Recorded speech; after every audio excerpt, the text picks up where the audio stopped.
it was big for us. I've had my eye on those two players for it wasn't just last year; it was the year before. I got the chance to coach all of these kids before, and then my last year at Rushmore. So I've had my eye on them for a couple of years. It wasn't like this just came up, So I've been doing my due diligence on them, and we had a talk with each player, and presented our side of things, presented our team and what we kind of do here in our league, and it was always up to the family decision. It was always up to the player's decision. It's never my decision.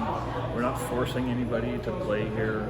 It was their thought process was they came and saw our games last year and noticed it's just a different feel. It's a different mentality. And we ask a lot out of our players. You can ask Seth Stock. We ask a lot out of our players. We ask them to be the right type of person in the community. We ask them to make sure we're recruiting the right people on the ice, but most importantly, out in the community. And that's what we look for. And with these 6 players that we signed, they all have outstanding track records. So it was a win-win for us. We just had to sit back a little bit and wait for the decisions to be made. And they took their time and made their decisions, and we couldn't be any happier. We got 8 or 9 guys from Rapid City playing for us, and that was the main reason behind making this team, was to give these players some other opportunities, and hopefully some colleges will look at them and that kind of stuff, and show these players that there is more hockey to be played. You play your 4 years of high school, but there's more hockey to be played still.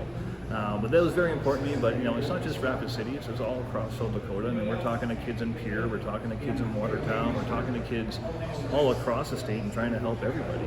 But it is, living here and having 6 or 7 or 8 Rapid City hockey players. I mean, at the end of the day, that's what it was supposed to be. To help these players move on. And so it is a good feeling. It is. Nobody has that number 1 job yet.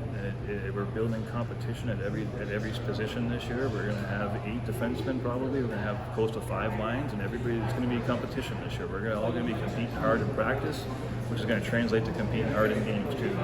Like I said before, we had a successful year last year, playoffs, all that stuff. But now we want more. And now we want to make this really a success now.